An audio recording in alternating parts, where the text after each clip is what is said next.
I, 28-year-old female, love to bake, and I will often make cakes and other treats for my friends. Since I met my in-laws in 2018, I started making cakes for them as well. Recently, my sister-in-law asked me to bake her daughter's birthday cake for her upcoming birthday this weekend. She made the request back in October, and we discussed the details of the cake at length. Although I have made cakes for her before, this is my first time doing it as her official sister-in-law, and it made me feel like I'm truly part of the family. 3 days ago, while I was out grocery shopping, I bumped into a family friend of my in-laws. Unfortunately, this person is not someone I like very much. She's known for spreading gossip and seems to take pleasure in being malicious when talking about others. I usually try to be polite to everyone, and normally I avoid talking to her. However, she stopped me and went out of her way to ask me when my husband and I are planning to have kids. Then, she brought up the fact that I am a foster kid and was born out of an affair. She framed it as genuine concern, but it was obvious that she was being intrusive and cruel. She told me that my in-laws and sister-in-law were worried about our future children not having anyone. When my husband came home from work, I told him about the encounter, and I was very upset. It may seem trivial, but I felt like his family betrayed my trust by sharing my personal history, even though I explicitly asked them not to. I don't want everyone who knows me to be aware of this part of my life. My husband confronted his parents and sister about it, but they argued that they only mentioned it to a few close circle people, and they defended their actions when my husband told them it was not okay. My sister-in-law even insinuated that people would find out eventually, so my husband asked her how they would find out if we never told anyone. To provide some context, my parents were both married to other people and had children with their respective spouses when they began an affair and I was conceived. Both sets of their first children were technically adults or close to it by the time I was born. The day before my 5th birthday, we were involved in a car accident. Unfortunately, both of my parents and the people in the other car died. I was the only survivor, and I had to stay in the hospital for a few weeks following the accident. Neither side of my parents' families wanted me, so I ended up being raised in foster care for the rest of my life. I never had the chance to find a family. After hearing what my sister-in-law said, and witnessing how unapologetic they all were, and how little they seemed to care about the pain they caused me, I asked if I could speak with my sister-in-law privately. I told her that she shouldn't expect a cake from me after disregarding my wishes and showing so little consideration for the harm it caused me. She reacted strongly and said that the birthday party was only 3 days away. Thankfully, my husband supported me and said it didn't matter. My sister-in-law and our parents bombarded my husband's phone with calls and messages to the point that he had to block them. Now, I'm concerned that I may be in the wrong for saying no with such short notice. Am I the a-hole? Aita. Now, for a few comments before the update. Comment 1. Not the jerk. What a horrible thing to do to you and then to not be apologetic. Your in-laws can never make it up to you for giving a vicious gossip access to your personal history. Maybe they did not directly tell her, but they did tell someone who told her, which they were specifically asked not to do. And you and your husband will suffer from being the butt of this gossip from now on. You have every reason to be outraged and to refuse to make nice here. Short notice be damned. 3 days is enough time for your sister-in-law to order a generic supermarket cake with her daughter's name piped on it. Daughter is 3, she won't care who made it. Comment 2. They can easily order a grocery cake with her name on it in icing, with as little as 2 days' notice. I have done it before. If they aren't organised enough for that, they can get a generic grocery cake with 1 day's notice. Not only did they spread your private information around after you asked them not to, they weren't even apologetic afterward. I'm so sorry. Now you know that you cannot tell these people anything private at all, as they are incapable of discretion. Now, for the update. Hey Reddit, back with an update on the cake drama with my in-laws.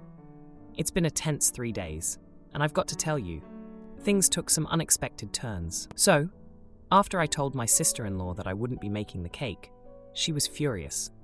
She tried to guilt-trip me by saying that her daughter was looking forward to the cake I promised. I felt terrible about the situation with my niece, but I couldn't just let my sister-in-law's behavior slide. My husband and I had a long talk about boundaries and how we needed to stand our ground. He was completely on my side, which was a huge relief. The next day, my phone was blowing up with messages from my sister-in-law and my mother-in-law. They were trying to apologize, but it felt more like they were sorry they got caught, rather than sorry for hurting me. I didn't respond because I needed some space to cool off. Now here's where things get really juicy. My husband's cousin, who's always been super supportive of us, reached out. She told us that she overheard my mother-in-law talking about my personal history at a family gathering a while back. She was disgusted by their behavior and offered to help in any way she could. It felt good to know we weren't alone in this. On the second day, my husband and I decided to go out for a nice dinner to take our minds off the family drama. We were just finishing up when who walks into the restaurant but my sister-in-law and her husband. It was like a scene straight out of a movie. They came over to our table, and my sister-in-law started crying, saying she didn't mean to hurt me and that she was stressed about the party planning. Her husband chimed in, saying that family should stick together. I was skeptical, but my husband suggested we all sit down and talk it out. We spent the next hour hashing things out. They admitted they were wrong to share my personal information and promised to respect our privacy in the future. My sister-in-law also apologized for putting me on the spot with the cake. But here's the kicker. Reddit, my sister-in-law's husband, who's a bit of a hotshot lawyer, said he'd heard about a bakery that could whip up a custom cake in no time. He offered to pay for it as a way to make amends. I was hesitant, but my niece shouldn't have to suffer because of her mom's mistake, so I agreed. Today, the day of the party, we showed up with the store-bought cake. It was actually pretty impressive, and my niece loved it. The party was a bit awkward at first, but as the day went on, things started to feel more normal. My sister-in-law pulled me aside and thanked me for coming. She said she learned a valuable lesson about respecting other people's boundaries.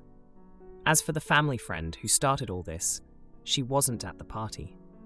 I heard from the cousin that she's been put on an information diet by the rest of the family. Seems like they finally understood the importance of keeping private things private. Parents have 2 bio kids, 4 adopted kids, and 7 foster kids over the years, but they never gave me anything while they gave my siblings everything. Now they want me to pay for my sister's surgery. Oh boy, they are in for a surprise. I, 17-year-old male, am the oldest kid in my family. My parents have 2 biological kids, me and my 12-year-old sister, and they adopted my 4 other siblings. I had dozens of foster siblings over the years as well. My parents have struggled to make time and have the money for all of us. It has meant a lot of sacrificing, mostly on my part. My parents were able to make sure all my younger siblings had at least one activity outside of school to do, but they never did that for me. I was forced to play football when I was 5, but by the time I was 7, my parents had started fostering and I was no longer doing that. My siblings all get to do something they like. For example, Cora does dance. Some of my other siblings are in music classes. The younger kids were also prioritized with school field trips, so they always got to go, while I haven't since I was 6. The last time I asked was when I was about 9, and my parents told me to work for the money to pay. My grandparents found out what they said and gave me the money, and my parents took it off me to use for the household. My grandparents were so mad at them for that. They delayed my tonsil surgery by 2 years because they prioritized 2 foster kids and 2 of my siblings' surgeries over mine. My grandparents saw how much I was getting the short end of everything with my parents, and they set up a college fund for me. It's a lot of money and really caught me off guard. My parents know about it but cannot access it. They only know because of a fight with my grandparents over the lack of saving for my future, when they have saved something for my siblings. My parents said the money my grandparents saved should be divided equally, because $350,000 is a lot to save for one grandchild when you have multiple. That money is still there, and I have plans for it. But my youngest sister is 5, and she needs a pretty major stomach surgery. She's had a lot of health troubles since her birth, and my parents have paid a lot of money on her medical expenses. They were told this surgery could turn her life around and give her a chance at living with less pain and stomach complications. It could give her a more normal childhood because she can't do a lot. They don't have the money for the surgery, and they want me to give them the money to pay for it and for the expenses afterward. They said they need $270,000 for the whole thing, and maybe they can give some of it back. But they might need even more if things get more complicated. I told them they can't have that money, and they lost it and told me I was being selfish. I argued back that they take from me all the time. I asked why they didn't take the money they saved for all my siblings and use that. Why does it have to be mine? They said I am putting college before my sister's future and accused me of being unwilling because she's my sister through adoption and not my biological sister. Am I the idiot? Now, for a few comments before the update. Comment 1. Not the idiot. I call nonsense on your parents needing to pay a lot of money on medical costs for a special needs adopted child. My understanding is the state will provide a certain amount of money each month in cash and pay for insurance. My adopted parents only received medical insurance for me. I didn't fall under special needs. I think they are lying to you. I would have an honest conversation with your grandparents and see about moving in with them as soon as possible. How your parents are treating you is not okay. You deserve better than that. Comment 2. I'm pretty sure most states cover adopted kids' medical expenses. If she is still a foster, then it's 100% covered. Hospitals have charity care for these situations. Also, your parents have to have health insurance to be able to adopt this many kids. No state would allow them to be adopted without access to medical care. You are not the only option. I think they are using your sister as an excuse to get money. If anything, you can offer to pay the doctors directly. Now, for the update. Hey Reddit, it's been a week since I posted about my family situation and my sister's surgery. I've got some updates for you, and let me tell you, it's been a roller coaster. First off, I had a long talk with my grandparents about everything. They've always been my rock, and they reminded me of the time when I was 10, and they took me on a trip to the science museum because my parents couldn't afford it. They've seen how things have been for me growing up, and they were pretty upset when I told them about my parents wanting to use my college fund for my sister's surgery. Now, here's where things get crazy. My parents sat me down and apologized for calling me selfish. They said they were stressed and took it out on me. But then, they dropped a bombshell. They told me they had been secretly saving money for emergencies, but they had to use a chunk of it last year when our house needed urgent repairs after a storm. They didn't want to worry us kids, so they kept it quiet. I was shocked. I mean, I knew money was tight, but I didn't know about any secret savings. It made me see things a little differently, knowing they were trying to handle things without burdening us. But here's the twist. My sister Cora, the one who does dance, overheard our conversation. She's always been more perceptive than she lets on. She came to me later, tears in her eyes, and told me she wanted to help. She had been saving her allowance and birthday money for years, hoping to go on a big dance trip. She handed me her piggy bank and said she wanted to give it to our sister for the surgery. I was floored. Cora's only 12, and she was willing to give up her dream for our sister. It was a moment that really hit me hard. So, I made a decision. I told my parents I would cover the cost of the surgery, but under a few conditions. I wanted them to take financial planning classes, and I wanted a written agreement about paying back the money into the fund, even if it took years.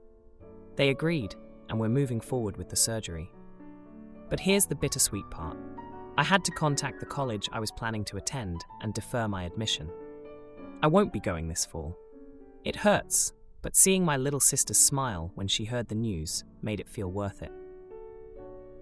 In the meantime, I've decided to get a job and start saving up again. My grandparents are proud of me, and they've promised to help out however they can.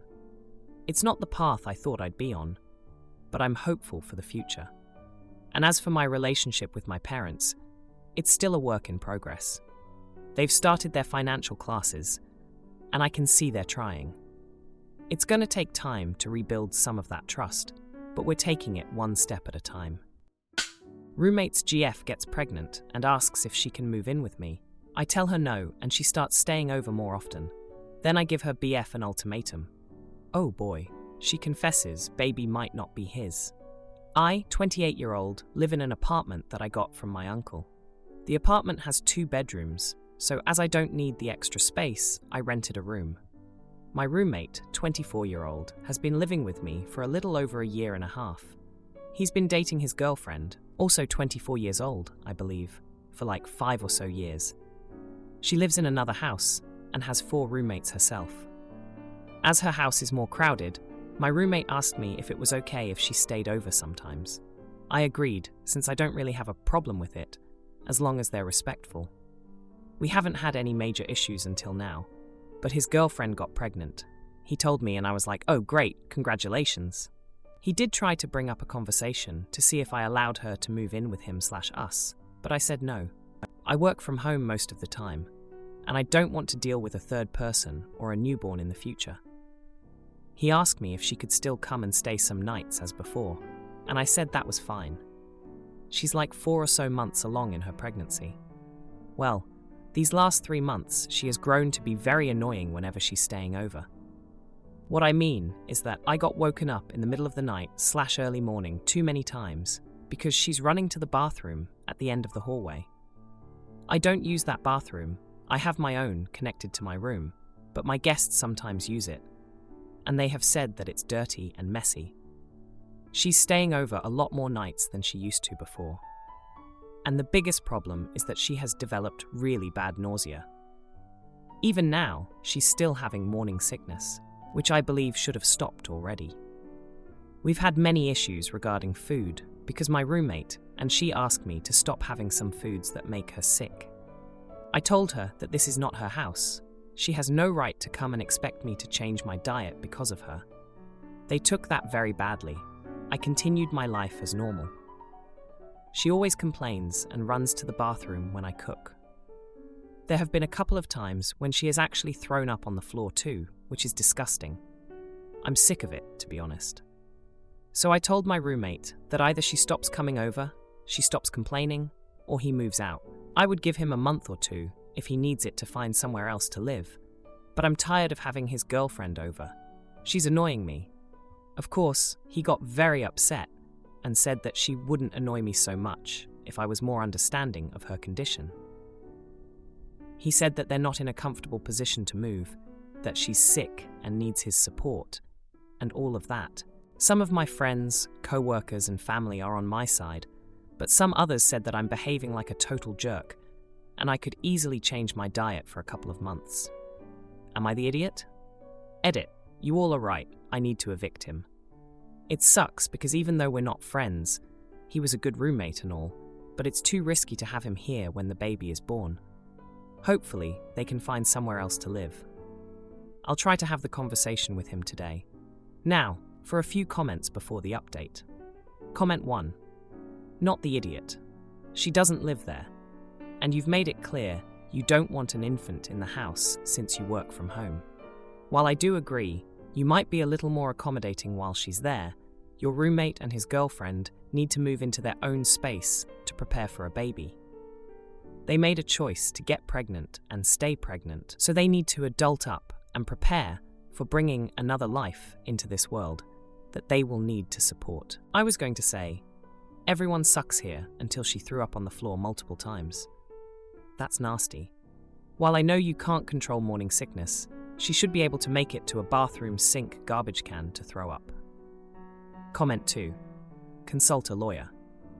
There are definitely protections in place regarding housing discrimination for having a child. It's his child. This can be the baby's primary residence, even if she doesn't move in. Find out your rights sooner rather than later regarding not re-signing his lease or whatever, and if it would be easier before the baby. Now, for the update. Hey everyone, thanks for all the support on my last post. I wanted to give you an update on the situation with my roommate, his girlfriend, and the whole pregnancy ordeal. It's been a hectic 3 days since I last posted, and things have taken some unexpected turns. So, after I decided to evict my roommate, I sat him down to have the conversation. I was prepared for him to be upset, but he was surprisingly calm. He said he understood my point of view and would start looking for a new place immediately. I felt a bit relieved, thinking maybe this would go smoother than I expected. But here's where it gets crazy. The next day, I came home from a quick grocery run to find my roommate's girlfriend in the living room, crying. I asked her what was wrong, and she dropped a bomb on me. She confessed that she wasn't sure if the baby was actually my roommate's. Apparently, she had a brief fling with one of her own roommates around the time she got pregnant. I was floored. I didn't know what to say. My roommate walked in on this confession, and the look on his face was something I'll never forget. He was heartbroken, angry, and confused all at once.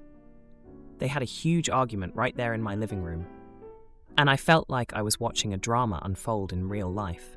During their fight, it came out that my roommate had been planning to propose to her.